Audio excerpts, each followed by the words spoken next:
Good afternoon, everyone, and welcome to my office. It doesn't change much from week to week, does it? I am glad to be here and glad to see everybody.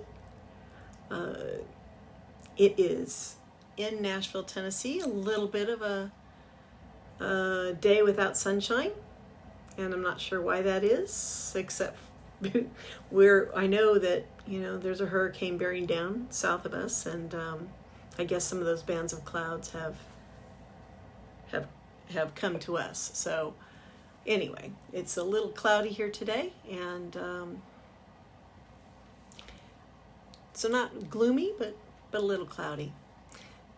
I thought today, I listened to a podcast. I listen to podcasts all week long. Many outside of our sanctuary group, and along all kinds of topics. My husband and I, we have a great dog. She's my husband's service dog. She's super sweet. Hi, Adelisa. Good to see you. Good to see you. And hi, Mike. Oh, Michelle. Good to see you as well.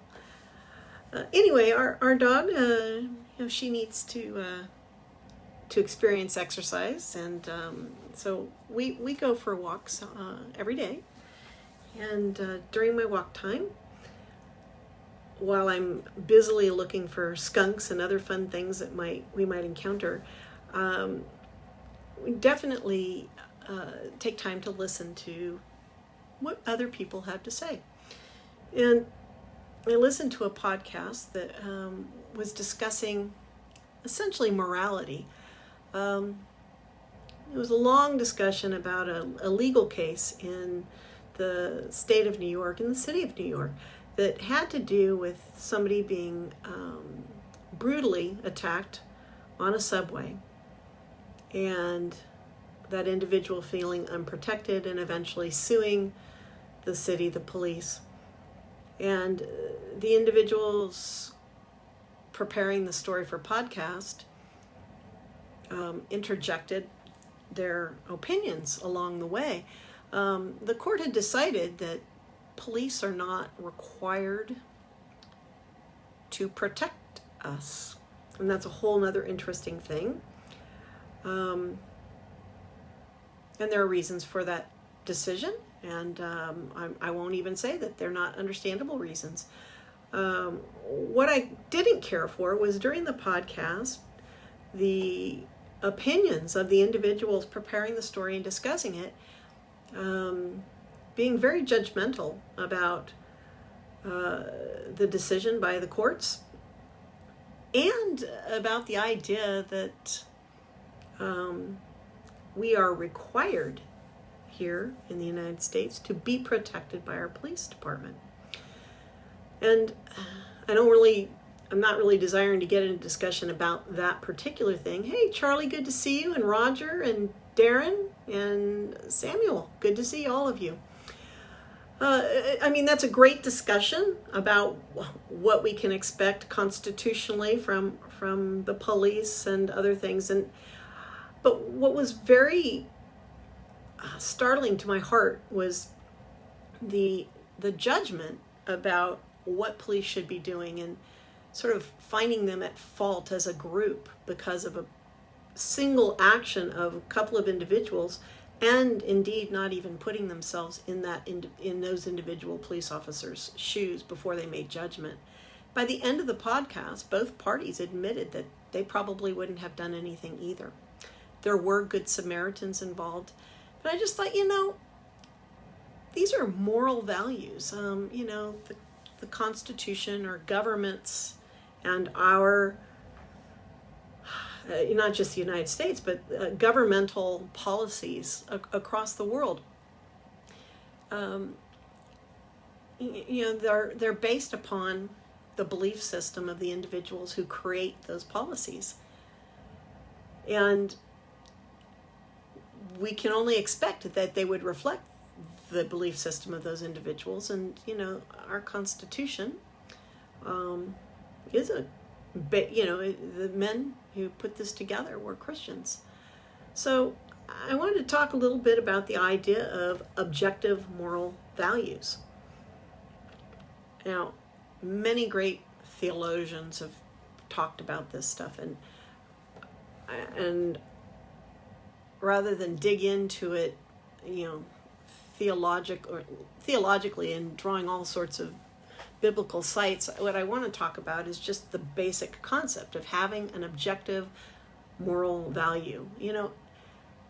It really only exists. Our moral values really only exist if God exists. And outside of God, we're not able to anchor any of the moral values objectively. If you take God out of the equation, the only way that you can try to substantiate a moral value would be through a subjective anchor. And we have, as humans, we have the capacity to feel moral implications.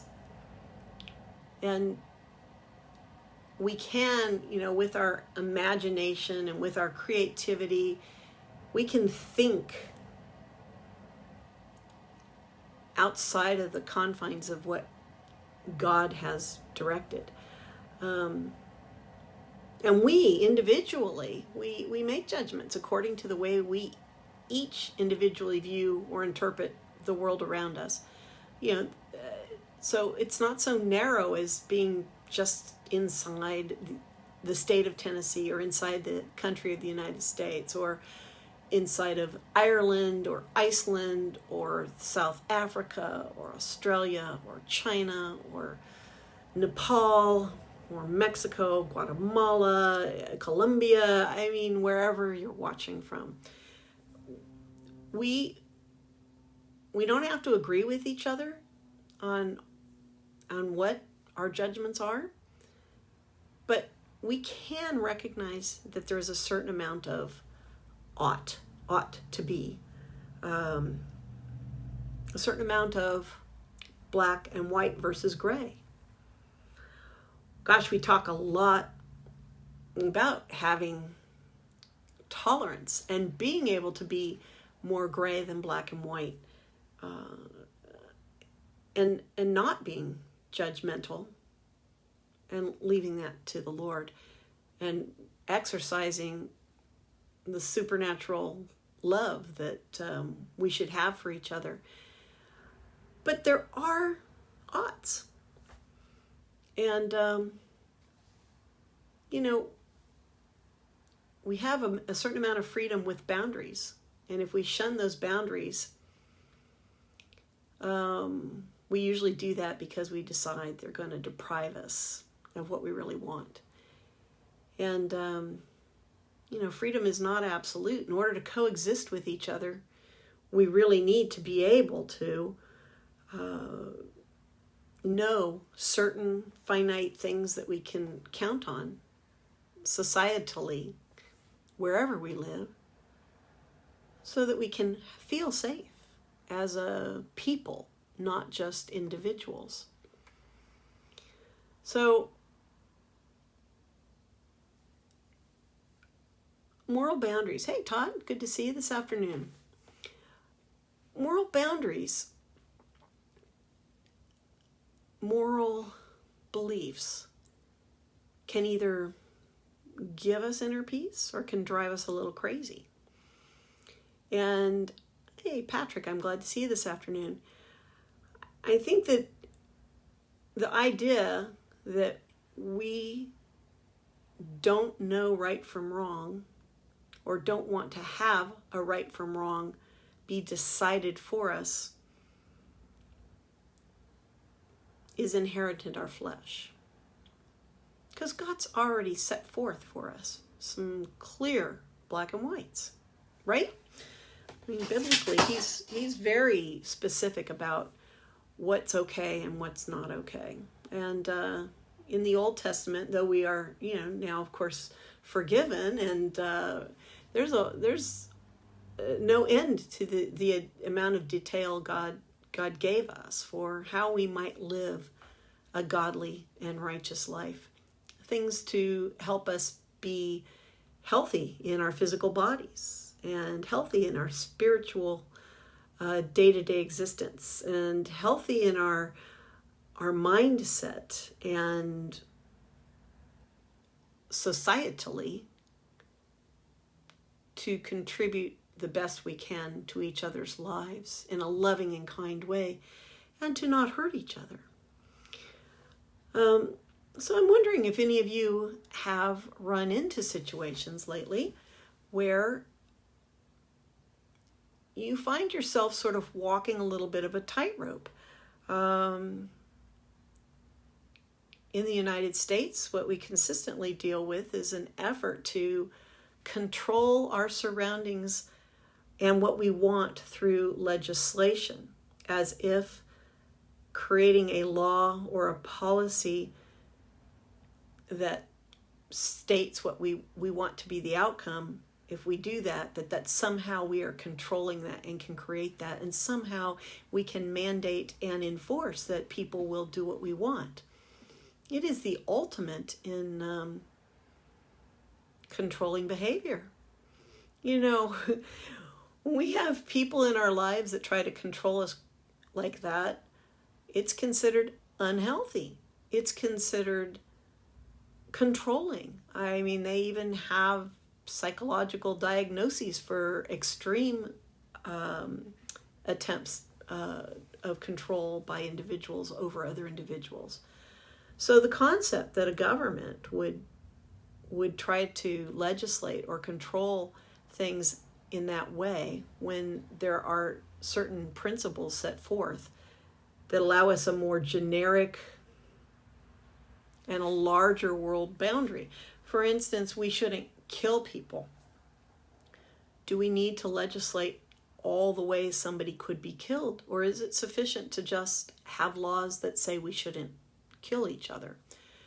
You know, we've even broken it down in our societies and most of the countries in the world to different levels of crime. You know, if we intentionally went about if we intentionally decided we should murder somebody versus taking their life in the midst of a passionate moment, or if it happens indirectly through our actions, but indirectly, if it happens directly from our orders to have it done.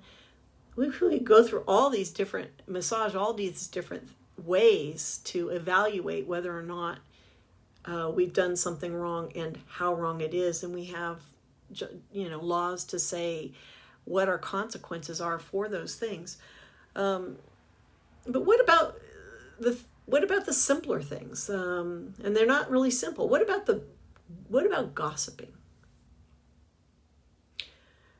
I realize that taking an individual's life permanently from this earth is very significant, and the idea that we could equate gossip to that is ridiculous, and people will intuitively say that the one is worse than the other. And yet, if you ruin somebody's life on this earth through your lips and words, and they still have to live here on earth with the consequences of your loose tongue,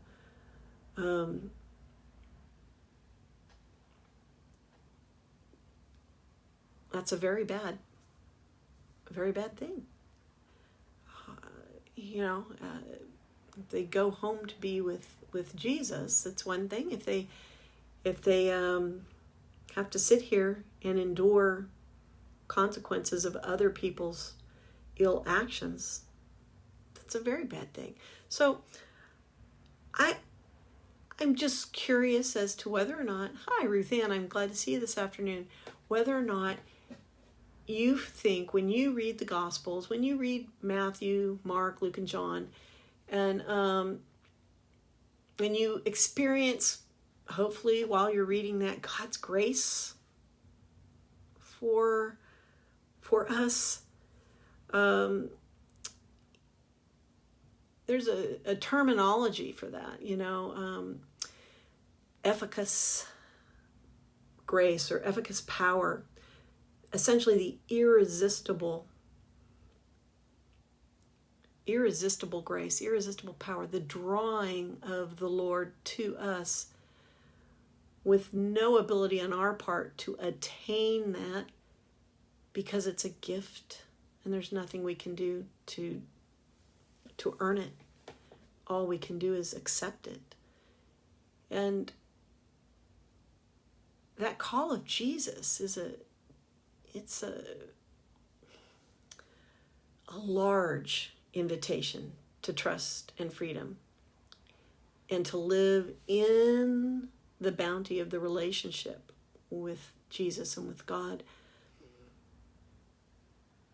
And with that comes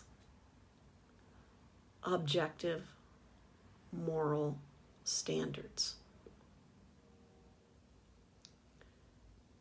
The 10 Commandments are very clear. There's no gray. It's black and white. And it's God's specific direction to us. We don't need to read a law about it. We don't have to have other human beings create more laws to help us understand it. It is a basis, a grounding foundation that everything else can be anchored to.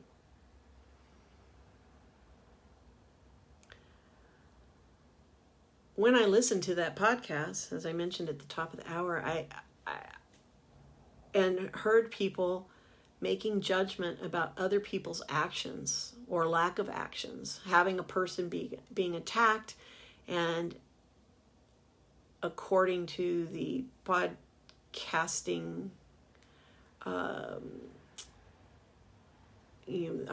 authors, whatever, the speaking heads, according to them, nobody taking any action to help somebody. What is our requirement to help? Is there a requirement? Do we judge others? Or do we give them the grace that God gives us to make decisions about their level of help and what they would do? There are places in the world that have Good Samaritan laws. There's even an episode, or maybe actually several episodes, on a TV sitcom years ago with Jerry Seinfeld, the Seinfeld episode where at a certain point in that TV series, the main characters did not take action to help somebody, and they are subsequently, later on, identified, arrested, and tried for not having taken an action to help somebody when they could have. And it wouldn't have even been at their risk. Sometimes things happen. Bad things happen to good people in our lives. And we don't know how we're going to respond to something. If somebody were to be attacked right in front of you, brutally, with a knife or with some other means, would you run forward and try to help them? Would you run for cover? Of course, the circumstances would be completely different for each person. And I think every one of us wants to believe that we have the heart of a lion, maybe a female lion, a hunter, but the heart and courage to save others, even at the cost of our own life. And yet, would we do that?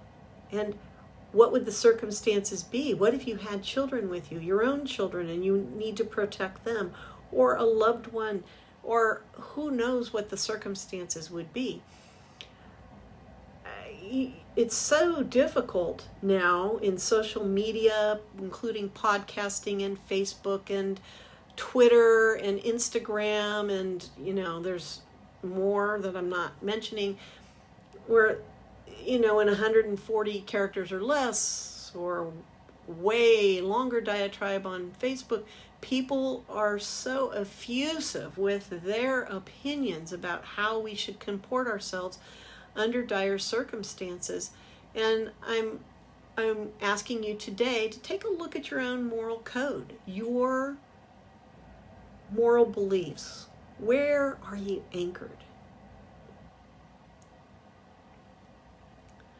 When people are judging others, do you find a stirring inside of yourself that roils against that?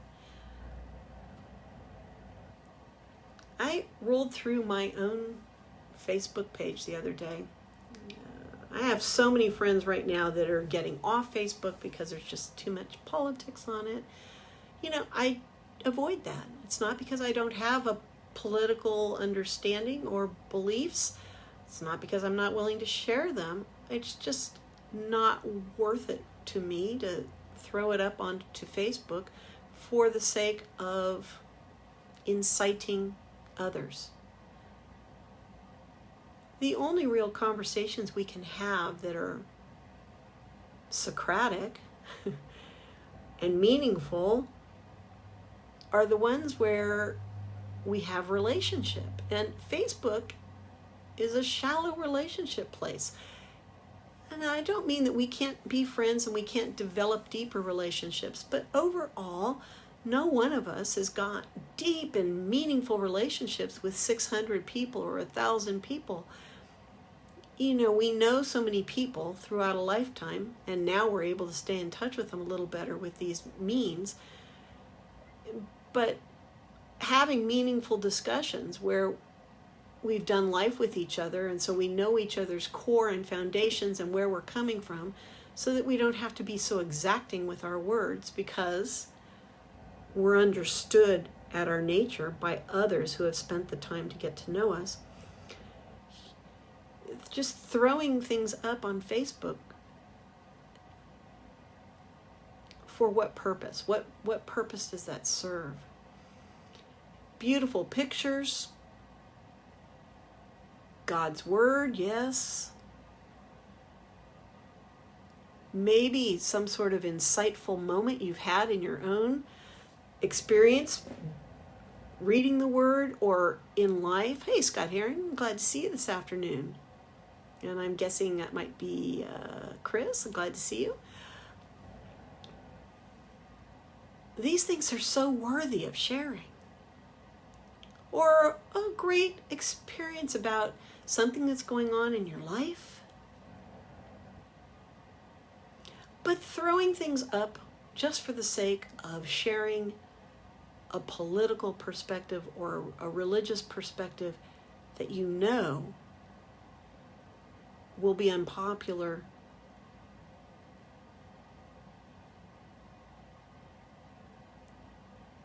is that the place to do it? And why? Yeah, obviously, there are people who have prophetic things to say and share.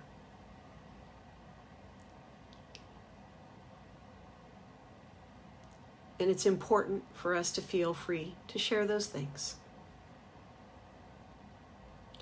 Last week I talked about, will it glorify God? And I think we should be asking ourselves that when we read Facebook, when we read Instagram, when we are posting on those places. Will it glorify God? If the answer is yes, by all means go for it. But I suspect a good amount of what we share in social media would go away if we asked that question before we did something. What I want to drill on now is, from a moral, objective perspective, do you find yourself judging others?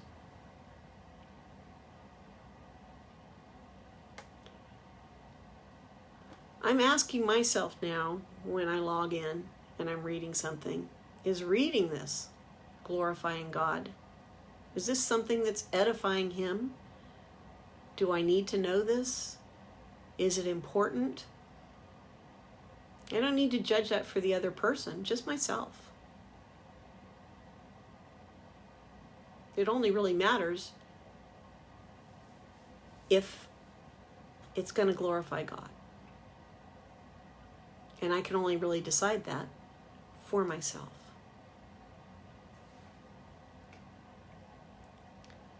I don't know who's logged in as sanctuary. Oh, it's Mike. Hi, a good question. Does it glorify God and or does it reflect Jesus? There you go. Exactly, Mike.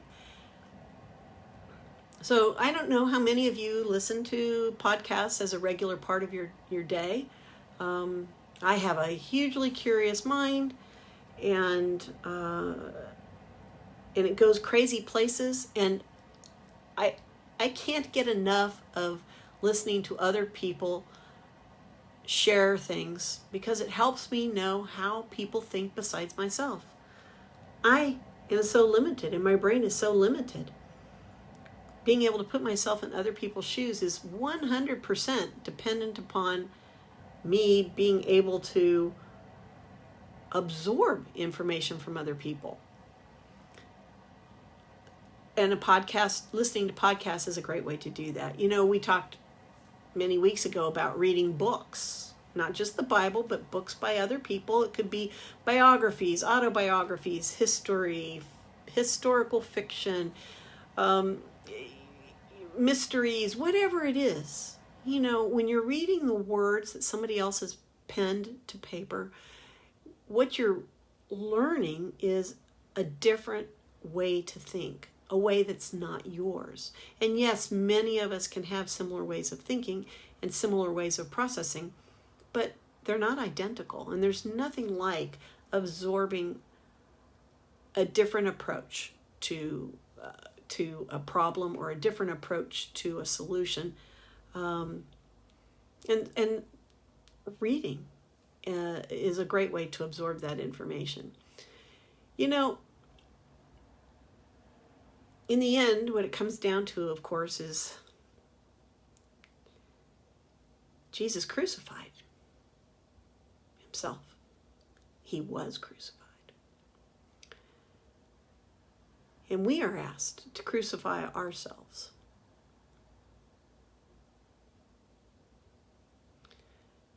Surrender ourselves. Live within the boundaries that the Lord has set for us. And take us beyond just our mere morality to the life that Jesus died for to set us free.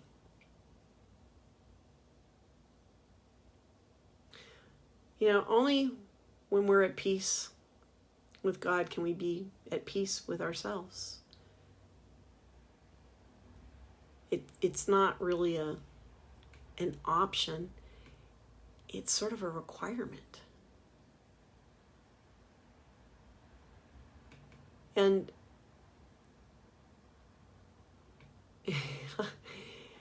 I'm chuckling because my Wi-Fi today is a little slow, and so I'm seeing some comments come in, but they're after I've already figured out certain things. So, but I always enjoy seeing the comments.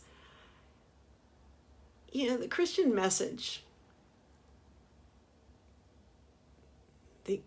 God died for us. Jesus died for us. And that morality alone can't solve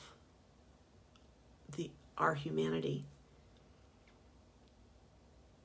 God's guidance in those areas is to help us have a more peaceful and full existence here on earth before heaven.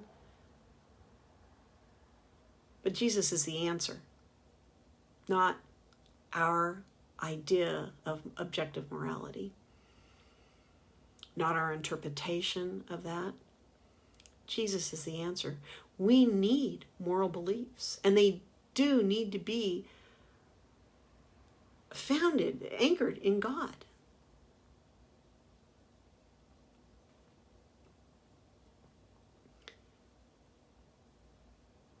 If we try to pretend otherwise, if we look away from that, we will find ourselves struggling. It does seem so basic, right? So basic. Just go back to the beginning. He was crucified so we might live. We need to surrender ourselves so that he might live through us. And others can be transformed by our walk because we are transformed. All the talking heads in the world, all the opinions floating around all over the place. Yes, we can drill through that stuff and get morsels of knowledge, kernels of wisdom. And I'm not saying don't do it. I do it. I listen to podcasts. I read books. I am curious.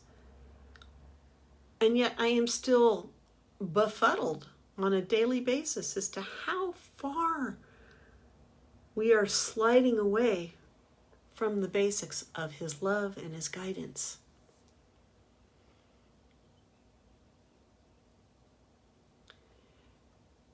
We really ought to behave in certain ways, or we can't easily get along. That's just true. And that's why we have laws and societal boundaries. Because those things set it up so that we each know what we can do, what we can't do, what we can expect others will do, and what we expect others will not do. It gives us a sense of safety and peace of sorts.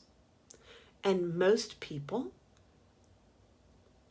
abide by those laws and policies. I mean, overall, when you think of the large number of people walking on the face of the earth, yes, there's crime and there's bad things that happen and bad things that happen to good people, but given the number of people on earth, most of us try to cohabitate nicely and lovingly.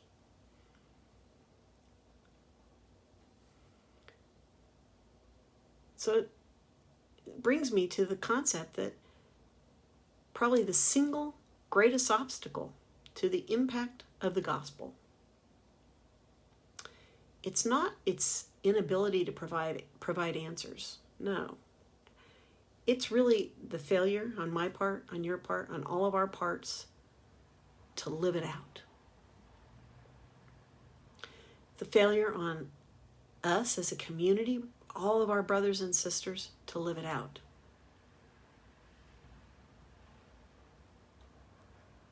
And again, we're not being asked to do something that's difficult to comprehend, but it is supernatural. We need our Holy Spirit. We need the Word. We need each other to have our moral compass anchored in God and to be able to walk the New Testament in a way that is efficacious, irresistible to others.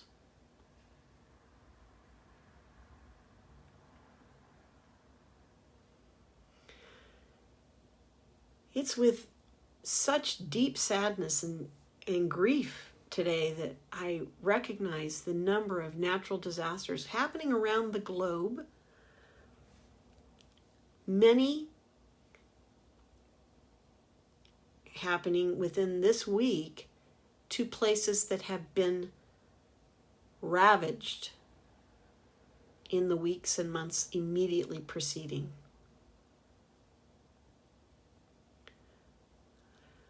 Our hearts, our lives should be reaching out to those in whatever way we can, through supporting ourselves locally, our brothers and sisters locally, wherever we are, natural disaster or not, helping organizations that support people through natural disasters.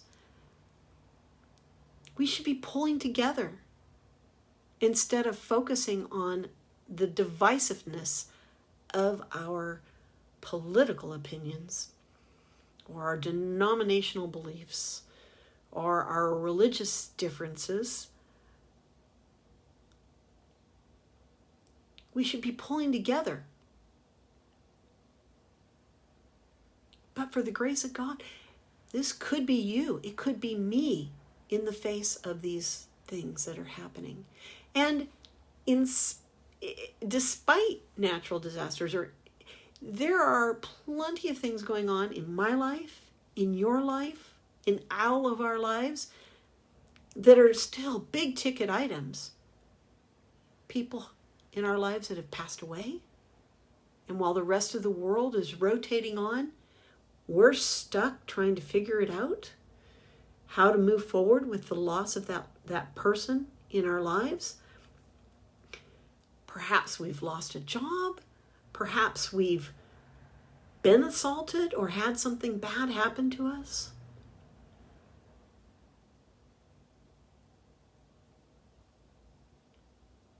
It is important that we, in the countries that we have the opportunity to do this, that we elect people who we believe in and who we think can make our world, our countries, better places. And we owe it to ourselves and our families to educate ourselves about who we think those people might be. And then we should be praying about that. But does it glorify God to name call those who don't agree with us? Does it glorify God to put people down because of what they think and how they share it? Does it glorify God for us to be bullies in our approach of what we want to share? Of course, the answer is no. And if we don't change our approach, one by one,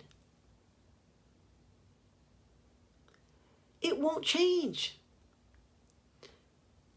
There are individuals who absolutely believe that they can figurehead an organization and from that top down have people follow them. And clearly there have been charismatic individuals who have managed to do that throughout history. So to ignore that could happen, but that happens when we're sheep.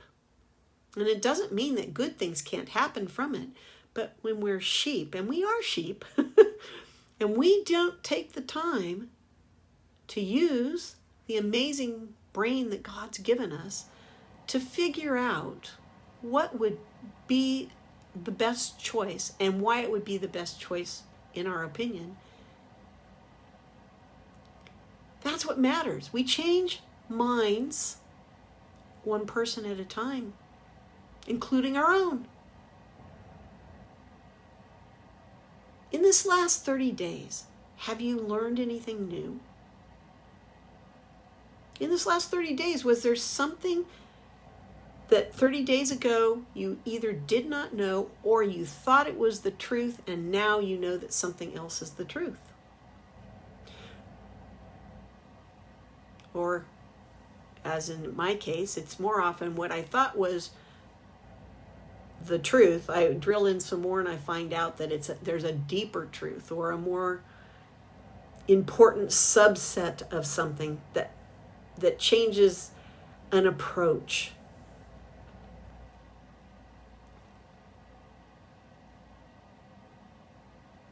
And Mike says, failure to put our faith in our feet. There you go. Amen, Michael. I ask you,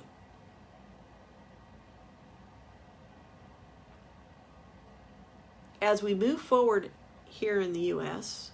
and abroad, because there are many other countries going through very similar types of things with regards to their government and changes that are happening both financially and economically, both in jobs and in strategies and in policies. Are the people that you have in your offices representing you, do they represent you? What about locally? Are your mayors, your provincial governors, your state governors, your council people, do those individuals represent you? Do you think about your leaders in the government other than the head of a country? It isn't sufficient for us to be involved once every few years in electing officials. It's important that we pay attention all the time. Most of us live in countries that have an organized government, and those individuals create laws and policies and procedures and structures that we have to conform to and live within in the societies we live in. If you don't like a law, or if you don't care for the individual representing you, bad-mouthing them is not going to change it. Prayer, educating yourself, looking for an individual that might better represent what you believe, helping people campaign cleanly, and always with God as your anchor, always living out your life, living out the New Testament, always with the irresistible grace emanating from you. Without this, our actions are our actions. God works in spite of us all the time. Thank goodness.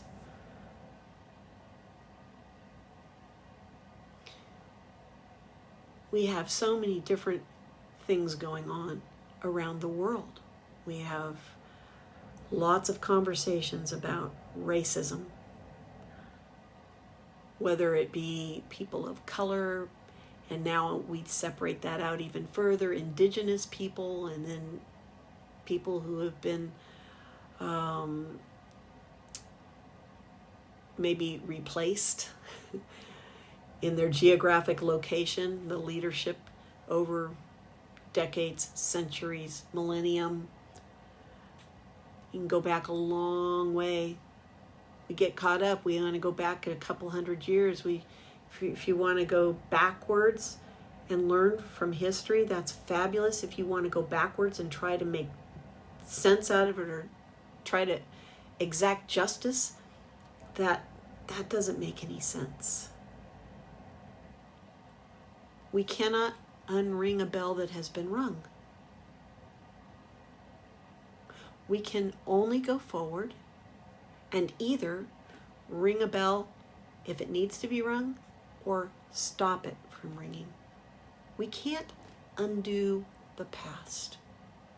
We can have consequences from the past, and around the globe we are now experiencing consequences of various decisions, behaviors from decades and centuries ago. But moving forward is the answer. Putting your faith in Christ is the answer. Trusting that He is bigger than we is the answer.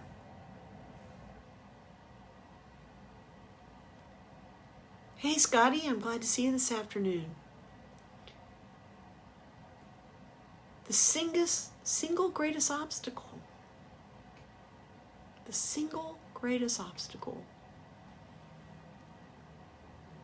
to the impact of the gospel is not its inability to provide answers, but the failure on our part to live it out. Yes, I said that earlier. but it bears repeating.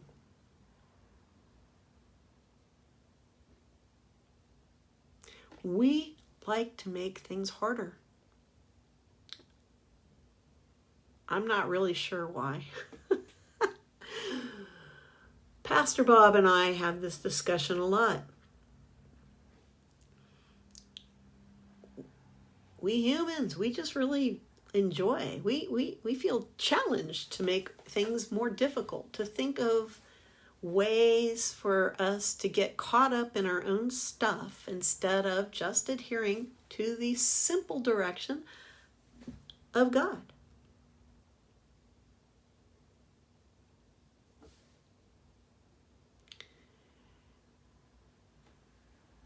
Wanting direction from Jesus is available and necessary. I mean, wanting it and having access to it.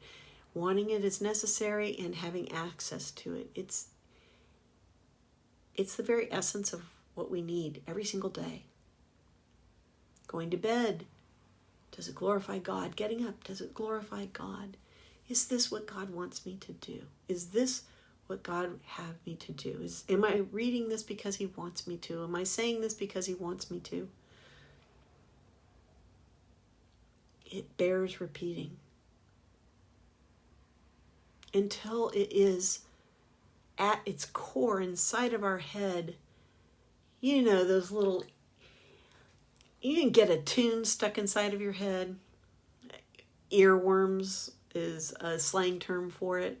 You just can't get it out of your head. Well, there's something that you should not be getting out of your head. Does it glorify God?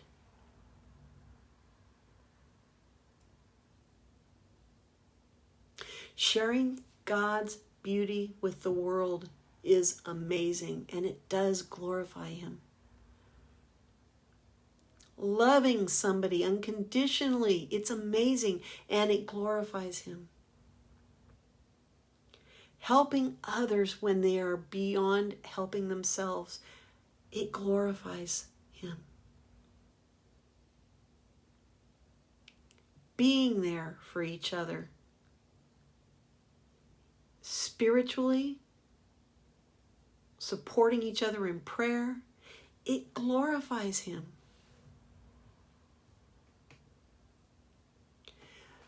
Knowing your heart is focused on that is going to change the rest of your day, the rest of your week, the rest of your month. It'll change everything.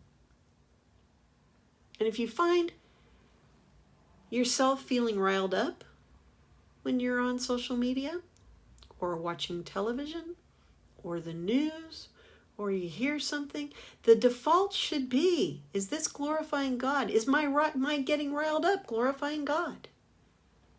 What can you do to bring your own emotions into check so that you can walk out the gospel and be irresistible to others? Because when we're out of control, when we're not able to be in check, and I'm not saying don't be passionate, I don't mean that. I am saying when we're offering up our opinions and it's causing others to put barriers up, it's not helpful. We want to draw people to Him as best we can. Walk out the gospel and make yourself available for every opportunity that's presented, and that'll be enough.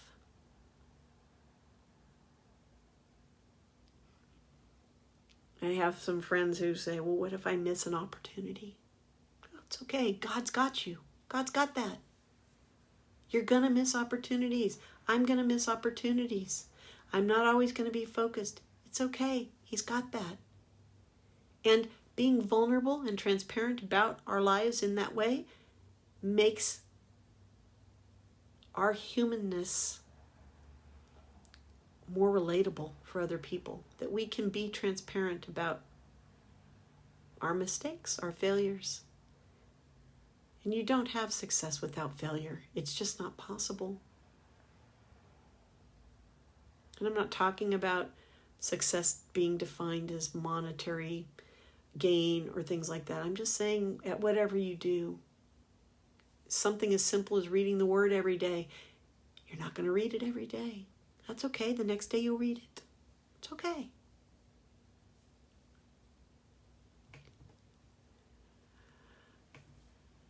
For skeptics out there, and especially maybe cynics is even a more accurate word. Skeptics are looking quietly or loudly, but they're looking without condemning. They're looking for truth. They haven't transitioned to cynicism yet. They're looking for truth. They don't know if they can believe. There'll be reasons for it. Everybody has a different thing. And each one of us is a skeptic sometimes.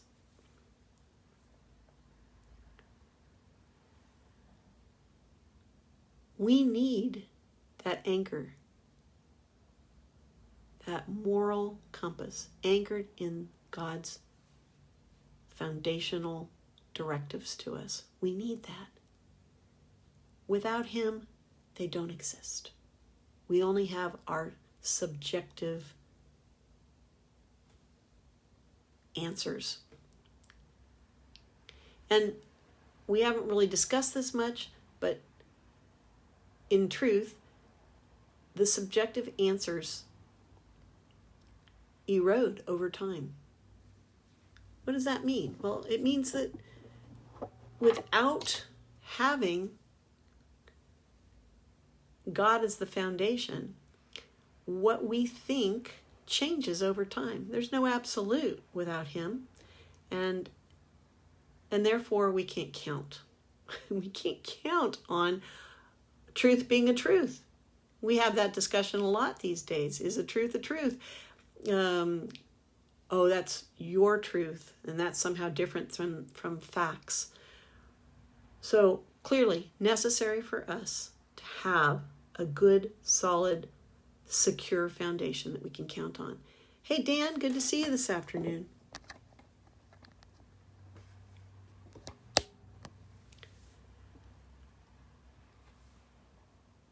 This week, as you move forward, last week we talked about it. Does it glorify God a little differently? This week, same thing though. Different approach. As the intensity in your life increases because of financial decisions, global decisions, relational things going on, whatever it is, have the little earwig, the little earworm, the little mantra, does it glorify God, moving inside of you. Is it inside your brain? Is it before single thing you do? It changes immediately what you get out of something. And more importantly, it will change how you walk in front of others. God's amazing, right? Now, I know that some of you are aware that we've had some health issues in the sanctuary family. Just want to say that everybody's doing well right now. And thank you for all the prayers. That's awesome. We're having a great week this week and looking forward to resuming podcasts for everybody, which is also awesome. And, obviously if you have questions, you can always email us or, put something in the chat. We'll respond. I'm looking forward to next week. I'm hoping that the weather will permit an outdoor adventure. And I always like those. And I had something special in mind to do, but the weather wasn't permitting today. So I just ask that God bless your week and each one of you. And that in some sort of special way this week, each one of you be able to see an opportunity that God's put in front of you. Sort of a little answer to, hey, I'm here and I'm letting you know that. I'm watching over you. You matter. And I'm here for even the littlest things. So eyes open. Eyes open, ears open, mouth closed. Absorb what's around you. And if it's not edifying the Lord, let it roll off you like water off a duck's back. See if that doesn't give you a little more peace this week. See if you don't experience a lifting of some of the heaviness. Because all of us have stuff inside our ears, in between our ears, inside our heads that's going on. We have our own stuff. We don't need the heaviness of the world just pressing down on top of our head. And we don't need to have that. God's got that. We don't need to worry about it. He's got it. You can take immediate action in your thoughts and your actions, a little at a time, one at a time, to make those changes to give you peace.